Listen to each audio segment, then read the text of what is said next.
What's up, guys? Your boy, 20K13. Gonna give you guys a wrestling news wrap up for September 3rd, 2015. Big guest set for Austin podcast. According to the Wrestling Observer, Steve Austin's next live WWE Network podcast may be in October and features special guest theme. Update on WWE doctor lawsuit against CM Punk and Colt Cabana. Lawyer for the defense filed motion to get case thrown out. According to the Wrestling Observer, lawyers for CM Punk and Colt Cabana recently filed a motion to get WWE Dr. Chris Amon defamation lawsuit against them thrown out. The lawsuit stems from comment Cabana and Punk made during an episode of Cabana Art of Wrestling podcast, and the defense is arguing that Cabana was acting as a member of the media interviewing CM Punk, and that Punk never specifically named the WWE doctor in question. While there were two specific mentions of Amon's name during the podcast, CM Punk never mentioned Amon's name in connection with the staph infection that he said was misdiagnosed by a WWE doctor. Despite Punk and Cabana's motion to have the case thrown out, a judge ordered the case will continue, and both sides were told to enter discovery, which is when both sides of the suit gather pre-trial evidence. The latest backstage update on the WWE Diva search. NXT talent unhappy with WWE booking Blue Pants. New gimmick for WWE Tag Team. As of this writing, WWE is very back and forth about doing a WWE Diva search show this year. The current plan would be to run the show on the WWE Network if it does happen, but with the way Tough Enough went down this year, there are officials who have cold feet on running another reality show. WWE might soon be repackaging Los Matadores. There is said to be quite a bit of heat on NXT talent Leva Bates, known as Blue Pants. NXT talent are reportedly upset that Bates was brought in for NXT TakeOver Brooklyn, but is not under an NXT deal, so she is allowed to sell her own merchandise and does not have to give WWE a cut. Also, because Bates is not under a normal NXT deal, she does not have to go through the daily WWE Performance Center training, and she is still able to work the indies. Because of her presence on NXT TV, Bates had increased her fee for indie appearance, which had a lot of NXT talent upset because she is making more money than they are. WWE officially suspended the legend contract of Jimmy Snuka. Stemming from Jimmy Snuka's arrest on third-degree murder and involuntary manslaughter charges, WWE has sent in the following statement, and I quote, Jimmy Snuka's non-wrestling legend contract has been suspended and we are currently removing his image from our media platform pending the outcome of this case. Update. WWE removed Jimmy Superfly Snuka's name from the Hall of Fame section of WWE.com. WWE has removed Jimmy Superfly Snuka from the Hall of Fame section of WWE.com. Snuka's profile has also been removed from the website. As noted, WWE did issue an official statement yesterday commenting on the news of Snuka's arrest on third-degree murder and involuntary manslaughter charges, and they noted Snuka's legend contract is under review. However, while Snuka's name no longer appears in the Hall of Fame section, WWE has yet to make an official announcement regarding Snuka's current Hall of Fame status. WWE.com putting Snuka's name and profile is similar to what they did with Hulk Hogan after his racial controversy took place back in July. However, as of now, it does not appear WWE intends to scrub Snuka from the site as they did with Hogan. WWE.com is still featuring articles and videos pertaining to Jimmy Snuka. Possible return at WWE TV taping next week. According to PWInsider.com, Kane is scheduled to be at the WWE TV taping next week. As of now, it has not been confirmed whether or not he will be returning to TV on Raw or SmackDown next week, but he will be with the WWE crew. Update. Jimmy Snuka's lawyer claims Snuka is suffering from dementia and may not be able to stand trial. As noted, WWE Hall of Famer Jimmy Snuka being charged with third-degree murder and involuntary manslaughter has been picked up by major media outlets such as the New York Daily News, the Associated Press, and the story even began the 11 o'clock edition of the news last night on the local ABC affiliate in New York City. Earlier today, we recapped the three essential factors which led to authorities reopening the investigation into the death of Nancy Argentino, the then girlfriend of Snuka, who died back in 1983. The case was ultimately ruled a homicide, and autopsy evidence, along with Snuka, 7 different versions of the event which led to Argentino's death, and past domestic abuse allegations lead to Snuka being arrested on the murder and manslaughter charges. According to the New York Daily News, however, Snuka attorney William E. Moore told the publication that Snuka is not only battling stomach cancer and is recovering from surgery, but he is also suffering from partial dementia, something Snuka's defense would likely focus on to determine if he is even able to stand trial. Snuka had a preliminary hearing in Allentown, PA, scheduled for September 21st, and according to the Morning Call, Snuka was wheelchair-bound and using a feeding tube when he surrendered to authorities yesterday. Rey Mysterio and Alberto Del Rio open to WWE return. In regard to Rey Mysterio and Alberto Del Rio return to WWE in the future, the mentality right now is they are not going to come back to the company. They would, however, consider it if a reduced schedule was put on the table because they are doing very well right now, working whenever they want to. Vince McMahon was always a big fan of Alberto, as he was tall, good nigga, and had a good physique, so he got the big push, but fell to the middle. WWE 2K16 new gameplay video show Kevin Owens Package Power Driver. Kevin Owens Package Power Driver is in WWE 2K16. A new video released by 2K Dev showed a super sudden match between Neville, Kevin Owens, and Sheamus at WrestleMania 31. The clip is pretty revealing and shows a number of new details 2K has been working on in action. For example, how cool is it to see that Sheamus clothesline at 35 seconds sends Kevin Owens over the top rope rather than not recognizing the rope or even there. The other main details are that Owens' Package Power Driver team being hit on the Celtic Warrior at 44 seconds is included in the game, and the rather confusing absence of John Bradshaw Layfield from commentary. The Power Driver, which Owens used as his finisher before he arrived in WWE, is a move that is banned by the powers that be because it is considered to be too dangerous, although the virtual version of our favorite WWE superstar can break their neck, can they? Meanwhile, WWE and 2K have already confirmed that former WWE champion JBL will be part of the first ever 3-man commentary team on the game, although we can only hear Michael Cole and Jerry the King Lawler in this clip. The other thing to note is the sound effects made by the foreign object in the ring. They still seem to be seriously clunky, like they have been in previous titles, as you can hear right at the start of the clip when Kevin Owens' foot knocked the table, laying in the ring, although that could be one of the chaps playing the game banging something in the background. WWE business numbers show popularity of John Cena versus Kevin Owens. WWE business numbers have illustrated the popularity of John Cena and Kevin Owens main event shows. The house show number for July was the strongest performance for any match over a full month in a long time. The Owens-Cena main event matches drew an average of 6,583 paid, which is up from the 6,000 Cena was drawn against Bray Wyatt in the same spot in 2014. What this shows is that Kevin Owens can draw. Granted, Cena is a huge part of the attraction, but the addition of Owens has resulted in more numbers. When Wyatt was in the spot, it was a lot less.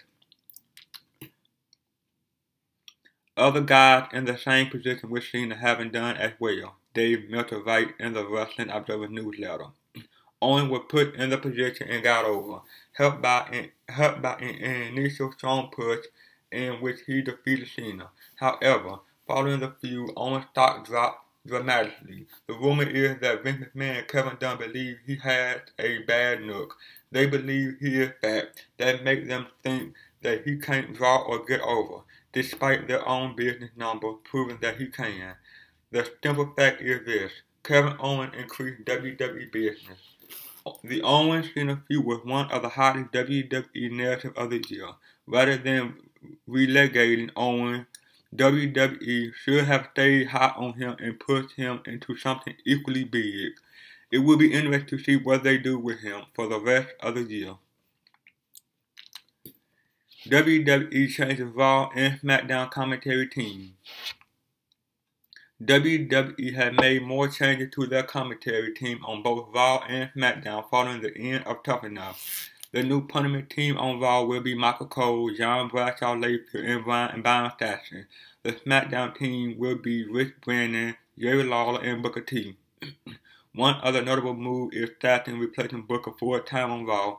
It's an interesting choice because Booker was in the seat for most of the year, and he was a coach on Tough Enough for a few months.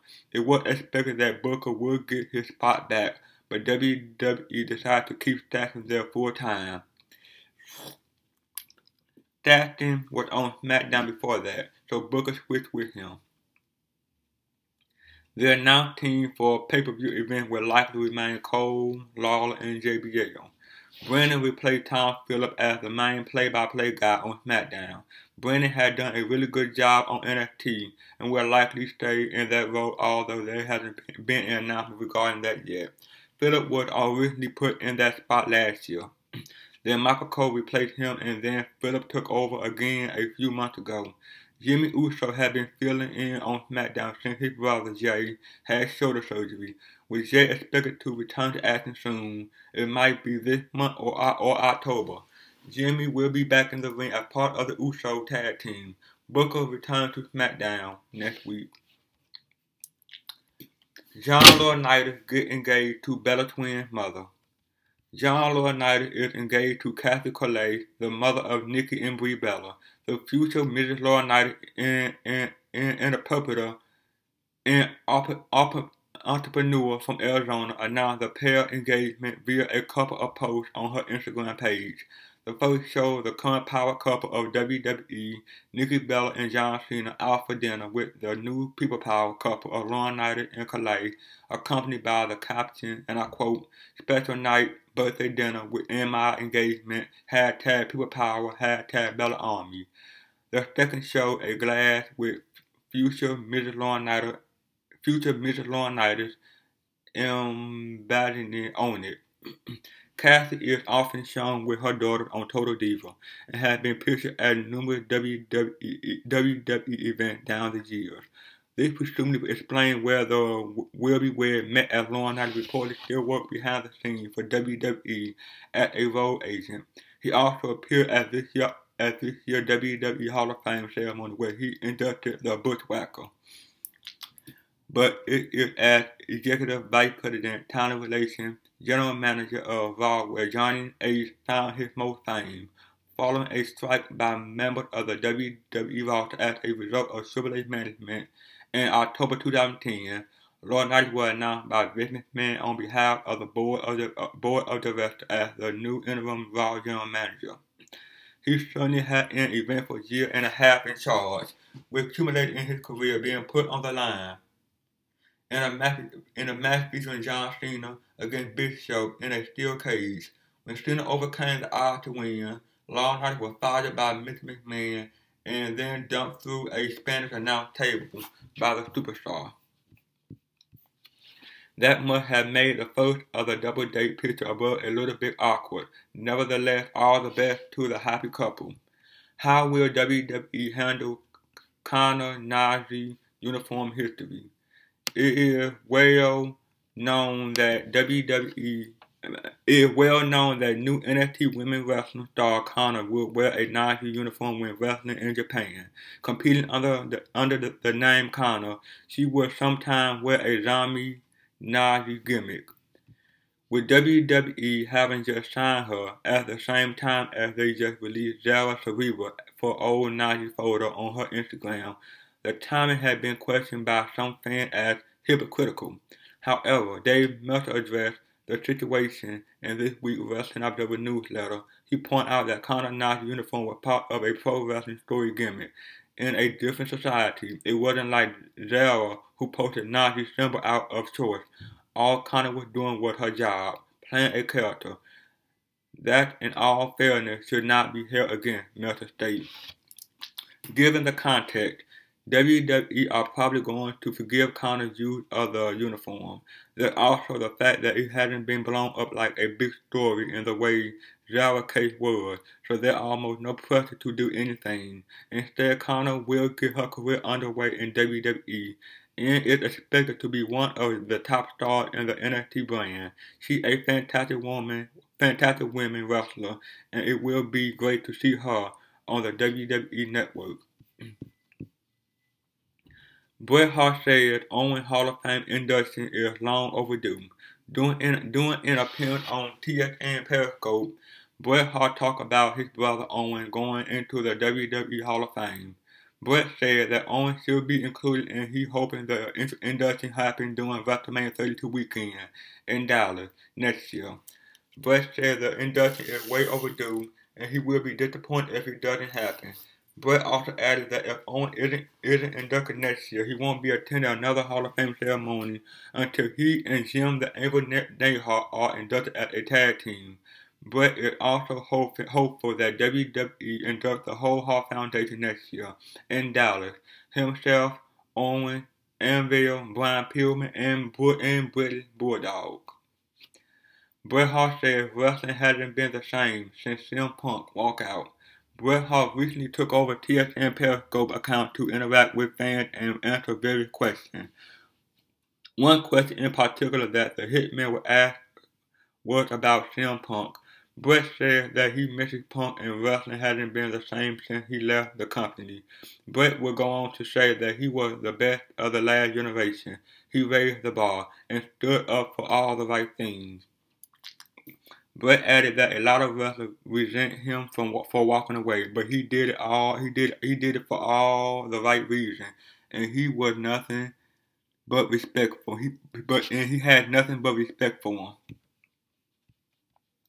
Mick Foley believes Eva Marie will be a top WWE diva. Mick Foley took to his Facebook account to make a bold prediction that Eva Marie will be one of WWE top divas within 1 year. Here was the WWE Hall of Famer wrote. Foley predicts, and I quote, "Within 1 year, WWE diva Eva Marie will be in a great match at a big show with Sasha Banks, Becky Lynch, Miss Charlotte, Bayley, Natalya, or Paige. I'm not saying the match would be all her doing, but history doesn't remember who came up with the idea or who carried the match. History remembers who was in it, and despite the problems she seems to have with some of her Total Diva co-stars, fellow wrestler, and the heat bordering on nuclear that she has with some wrestling fans, Eva Marie's improvement from week to week in recent matches has shown me she has the drive, determination, and that intangible it factor necessary to accomplish something special with one of the super talented ladies of WWE NXT. Eva Marie takes flack for the personal training she received from Brian Kendrick. As far as I'm concerned, there is no one-size-fits-all method of training. Sure, almost all developmental talent undergo extensive training at the Performance Center in Florida, where Sarah Del Rey, one of my personal heroes, has played an invaluable role in dramatically transforming the expectation for what fans have come to expect from women's wrestling. But it looks to me like Eva Marie is progressing nicely with the one-on-one work she done with Kendrick. While watching season 3 of Tough Enough on WWE Network today, my kids were shocked to see the rough treatment Bob Holly dished out to Matt Cappotelli, but check out the treatment this young trainee received at the hand of legendary Japanese female wrestler Chigusa Nagayo at about the 6-minute mark of Gia Girl. And you can almost feel Bob Holly saying Chigusa take it easy on the poor kid. When my kids ask me who the meanest trainer of them all is, and I said Brian Kendrick, they let out a huge laugh. For the life of me, I just can't imagine Kendrick intentionally kicking in someone's teeth or breaking someone's nose. But Kendrick is a great trainer with a gift for bringing out the best in students.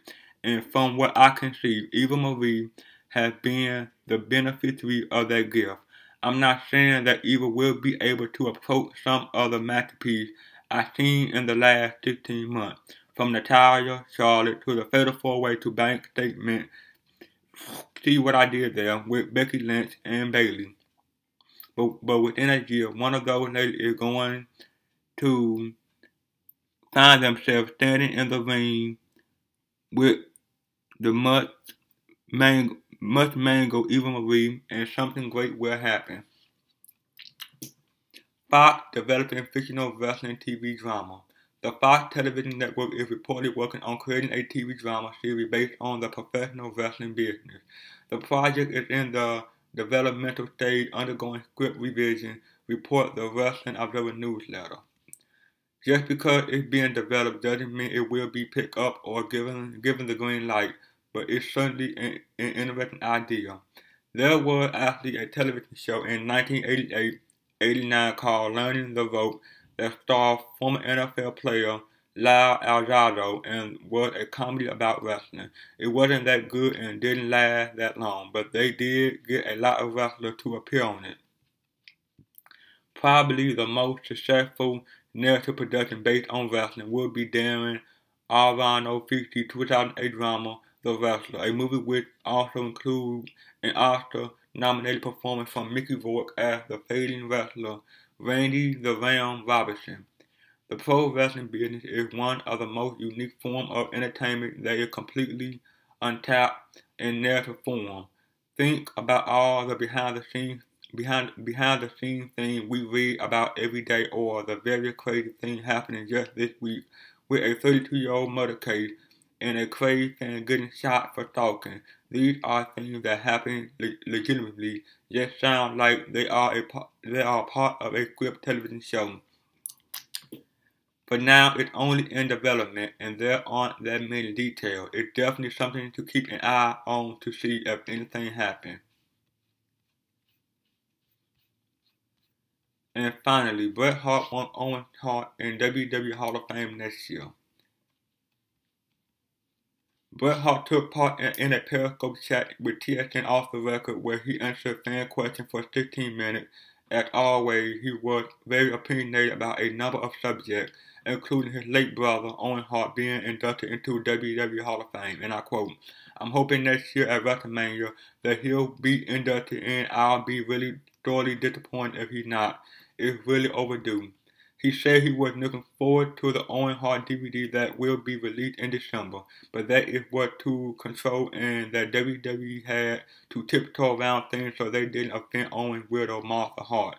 Bret thinks that Martha had made an ass of herself and had pissed him off because she had tried to erase his legacy. He spoke about how people should remember Owen fondly, that wrestlers should talk about what he meant to them, and that Owen kids should hear those stories. He said that Martha can't get over what happened, and you can't just erase the good things about somebody.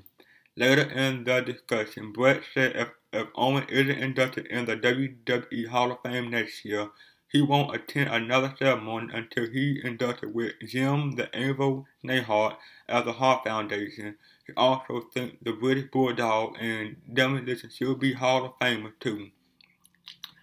He loved to see WWE induct the whole Hart Foundation group of him, Owen, Bulldog, Brian Pillman, and Neidhart together as well. Some other things Bret said in the discussion. Kevin Owens is his favorite current wrestler. He also didn't consider him a fat guy like some people do. He misses CM Punk in wrestling and had a lot of respect for him. He said let's hope not to the idea of Hulk Hogan coming back to WWE. He said he didn't remember Hogan being a racist though. He called Hogan a phony piece of shit later. Wrestlers he keep in touch with are Steve Austin and CM Punk, Natalya, Tyson Kidd, and the Bella Twins. He mentioned Roddy Piper, Natalya, Tyson Kidd, and the Bella Twins. He mentioned Roddy Piper because they were very close. He praised Cody Rhodes and Seth Rollins for being great wrestlers, but Seth Rollins made a mistake in busting Cena's nose with his knee, and you can't be doing stuff like that. He said he thinks his match with Shawn Michaels at WrestleMania 12 was his best, but his WrestleMania 13 match with Steve Austin was a piece of art. He thinks Brock Lesnar is an awesome wrestler, and he's really impressed with some of his recent matches. He mentioned Daniel Bryan as wrestling Lesnar, but that hadn't happened, so he might have got confused there. He said Lesnar had won me over and loved watching him. His favorite time in wrestling was a story he did in 1997 with the Canada-US feud. Well, that is, guys. Like, comment, subscribe. See you guys on the next one. Peace.